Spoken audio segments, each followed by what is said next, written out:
بسم الله الرحمن الرحیم. قدرمن کتونکو د پښتونخوا په ستوري کې صابر جان تاسو په خدمت کې حاضر دي او تاسو ته څنګه دا خبره معلومه ده چې د پښتونخوا په ستوري کې هغه وګړي زرا غواړم چې د خوږ وطن پاکستان په ترقی او سوکالۍ کې خپل برخه کردار تر سره کړي. حاجی محمد اسلم صاحب را سره دي کوم چې زما استاد دی لارښودونکی دی د ریډیو پاکستان په خبر خپل کمپیر دی بلها اعزازونه ورسره دي. زه به کم اعزاز تاسو ته وایم خو زه ویم چې اول لنډه شان پیژندګلي خپلو کې د سوشل میډیا هم یو ښه فین فالوینګ لري نو اول ورته سلام شو. السلام علیکم جی. وعلیکم السلام برخورداره صابر جان ډیره مننه خوشاله اوسې آباد اوسې. مننه. حاجی اسلم صاحب د کوم ځای سره تعلق ساتي؟ زما تعلق خو د نوخار ضلع چراټ روډ باندې یو کلی ډک بیسو ده او د هغې سره د چېرته چې لاجور سلیم صاحب ډېر لوی شاعر که نه تا راته ایښي په زړګي ښکلي داغونه او بیا زما محترم چې زه نن صحیح یم د صدالله جان بکس صاحب د برکته که نه نو هدایت الله زمونږ په کلي کې لکه زمونږ کلي ډېر ښه خلک زیږولي دي او په هر مت کې الحمدلله او بیا زمونږ یو ډېر مینهناک او پرامنه کلی دی. جنګ جګړې او دښمنۍ نشې تماشې دا ورکې نشته. صحیح ډک بیسو ده. صحیح ډک بیسو ده. حاجی اسلم صاحب په شروعاتو کې په څومره عمر کې ریډیو پاکستان ته رالو؟ یاره زما خیال دی چې په ښه بده پیسې هم ریډیو ته راغلی. زما د ریډیو دومره زیات خوښ و چې زما یو ترو الله پاک دې وبخښي صاحب فرمان نجي صاحب په حج کې وفات شوی و که نه نو هغه سره د ریډوان او د ککوړي او د باجې دا څیزونه ډېر زیات او هغه تره زما داسې و چې په ما ډېر ګران و زه پې ډېر زیات ګران وم که نه او زه چې هره شپه وده کېږم نو بس یو زه یم چې خدای پاکه چې زما کاکا ژوندی څومره بخښه وکړه او په دې لږ ورځو کې ما دوه ځله په خوب کې صحیح کړو نو د هغه د وجې چې کوم دی ما دا شوق و هغه سره رباب وم او داسې ورتلو خو ډېر نه خو بهرحال کله نه کله به یې ټنګولو که نه نو چونکې دغه اثر و نو بس بیا زه برق صاحب راوستم ریډیو ته په کال 1980 کې او اناونسر برتي شوم. عرفان الله عرفان صاحب دلته پروډوسر بیا د هغې نه پس حمدالله جان بسمل صاحب عنایت الله ضیا صاحب او لایقزاده لایق صاحب او ډېرو پروډوسرانو سره نثار محمد خان صاحب سره دې ټولو سره امین الله داودزی خصوصا که نه دې سره ما ډېره موده کار کړی دی پروګرامونه هم کړي دي لکه سیماب صاحب شو داسې پروډوسر به نه شي ما کار نه دی کړی خو ما اکثر دا د سهار پروګرام کړی دی نننی سهار او د خیبر اواز او اوس کاروان دی که نه څه وخت به دا 9 بجې شروع کېدو بیا دغه دوران کې ما د تیر روازونه پروګرام شروع کړو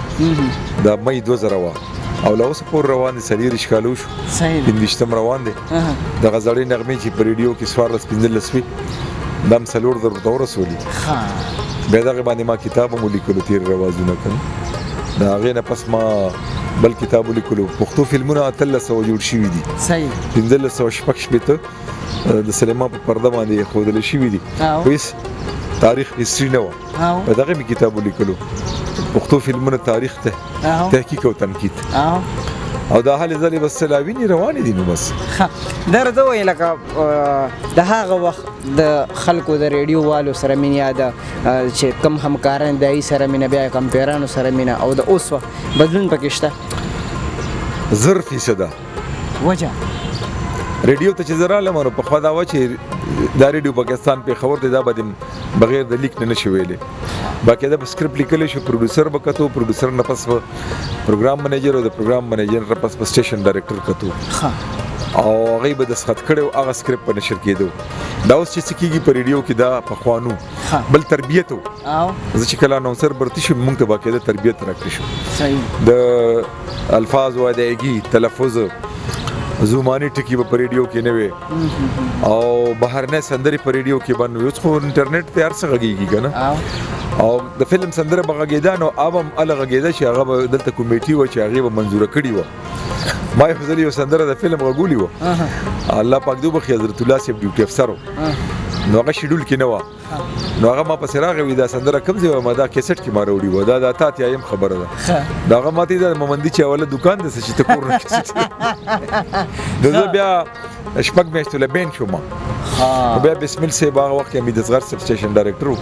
بیا بسمل صاحب او نعت الله ضیا صاحب او امام الله داودي صاحب دا چونکې زمونږ ډېر ښه تعلق اوس هم دی یو بل سره تګ راتګ غم خادي مړی ژوندی او عرفان الله عرفان صاحب وفات شو نواب علي خان صاحب دې ټولو سره زما ریډیو دومره خوښ و چې د ریډیو دا خلک مو څه پوره خوښ دي او زه دا ریډیو چې کله دا واقع شو وسوځېدو نو صابر جانه دومره به څه وویو که ما په بله موقع جړلي څومره مې چې دې ته وژړل ځکه چې د دې ریډیو په وجه موږ له خدای پاک عزت شهرت او ډېر څه راکړي دي د دې ریډیو په وجه زده کړه هم دلته کړې ده زه چې راغم نو ما به په هې او په خې کې فرق نشو کولی ما یو ځل د افتخار په ځای افتخار ووی بسمل سي پروډوسر و ما پسې راغی په ټوټو لاسونه کېښو ما ته یې وایي ته خر ته څه وایې ما خر ته خر وایم نو وایي د افتخار څه ګناه کړي تا ورته افتخار ووایي اوس دا څیزونه نشته اوس د الفاظو ادایګي سمه نه ده